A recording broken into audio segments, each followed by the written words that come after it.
Hi, this is Pete Kears for Cantissimo Senior Living.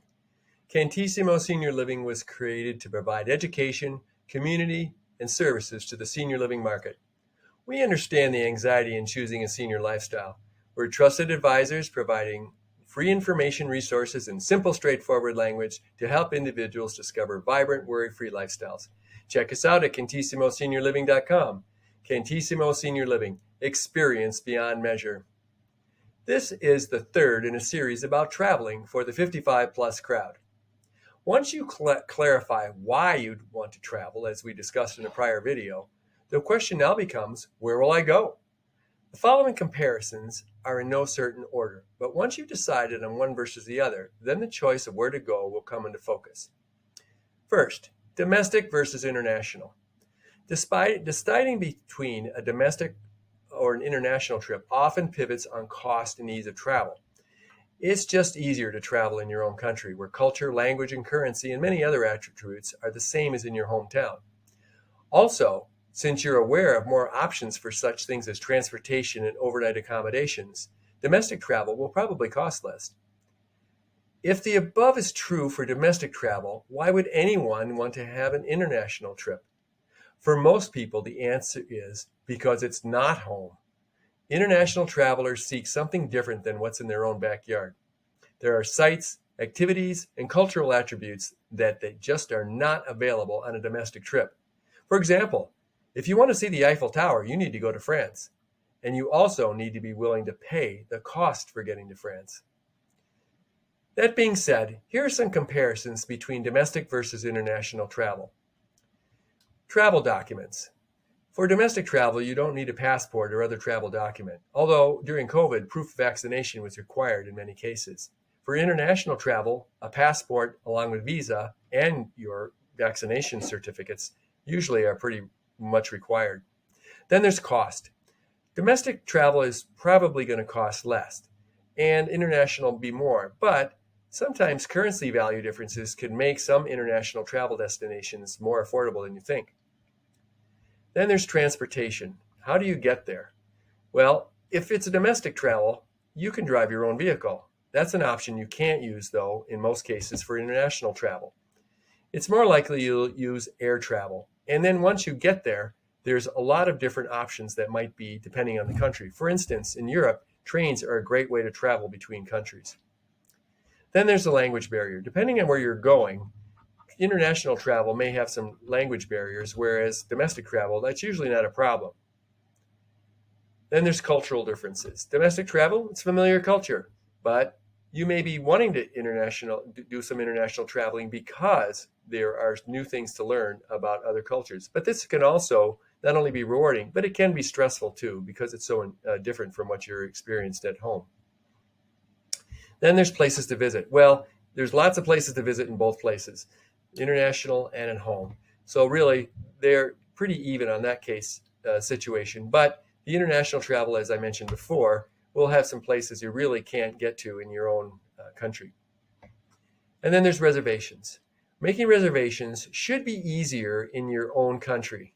And since you're familiar with the way things work in your own culture, travelers may feel less confident about making international reservations.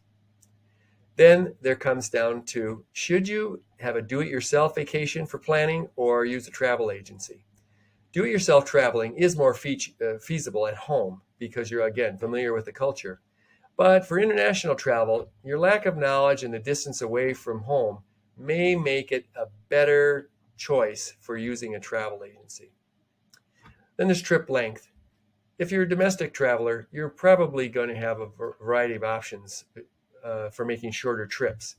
But if you go a long ways away for international travel, you may want to stay there for a while to make it worth your travel mile.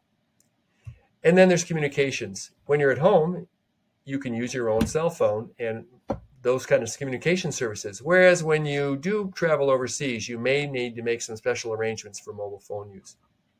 Electricity, no problem when you're in your own country. But if you go to other countries, you may need adapters to use the electricity there. As far as planning for a trip, a domestic trip probably takes less time because you really don't have as much risk involved. But planning for an international trip It might make more sense to spend time at that because there's more contingencies to take into account when you're traveling in different cultures over longer distances. Then there's healthcare. If you're traveling in your own country, healthcare risks are probably a little more manageable and known. But if you're traveling overseas, you may want to do some more research into what you need to do to stay healthy when you're away from home. And then stress. Domestic trips will probably tend to be a little less stressful since travelers are more familiar with their own culture. International trips, on the other hand, may cause some more stress due to those cultural differences and the long distances involved. Of course, there are nuances to all the above comparisons. For example, U.S. citizens traveling to Canada will find fewer differences from home compared to a trip from the U.S. to Japan. Nevertheless, deciding on domestic versus international travel depends on how much cost and stress you're willing to endure to have the experiences you seek. Now, let's look at some other ideas on where you might go in your travels. Here's another comparison: urban versus rural. Travel is often motivated by desire to get away from the familiar by visiting a different kind of location. If you're a dweller of a hectic urban landscape, escaping to the tranquility of the country might be your objective. Conversely, rural residents may seek out the fast-paced excitement of big city life. Some travelers may want to experience a variety of locations. For example, you might be on a river cruise in Europe. That ship sails on the river through quiet country areas, but also docks at major cities so passengers can enjoy all the urban centers have to offer. Then, land versus water. Are you thinking of a trip on land versus water? As for land experience, the variety is endless, so let's focus on water. The quintessential water voyage is a cruise. Large cruise ships today are floating resorts with an array of entertainments and other pleasures. Most make calls at ports where passengers can add land-based excursions. As an alternative to their wildly popular larger cousins, a number of smaller-scale cruise opportunities has been increasing. These generally are ships that carry less than 1,000 passengers, but most are well below that capacity. This type of cruise appeals to people who prefer less onboard congestion and the ability for the ship to dock at more varied ports of call. For example, river cruises have boomed in popularity. Also, some smaller vessels are equipped for more adventurous voyages, such as Antarctica. For an even closer to the water experience, some travelers charter sailboats. These trips can be with a hired crew, or there is often a bareboat option for those who have maritime credentials to captain a vessel. These trips lack the posh amenities of a big cruise ship, but they can provide a satisfying hands-on experience for once-in-a-while sailors. Then there's warm versus cold. Are you seeking a getaway to another climate? Cold weather motivates some to retreat to a warm, treacherous destination, while others flock to winter sports meccas for skiing or even ice fishing. Summer heat inspires some to seek cooler geographies. As climate change pushes summer temperatures to new records in some regions, traveling to beat the heat is liable to increase. Then there's resort versus tour. Suppose you'd prefer to avoid do-it-yourself vacation and opt instead for a more scripted experience of a resort or a tour. The difference between these two can be broadly defined by the amount of activity. A resort stay may tend to be more sedentary with a lot of relaxation time, with loads of food and drink. A popular resort option is an all-inclusive, where everything is included for one price. However, travelers need to do their homework before committing to an all-inclusive that they've never been to before. Check the details of what exactly is included and what is extra so you don't get surprised by additional costs.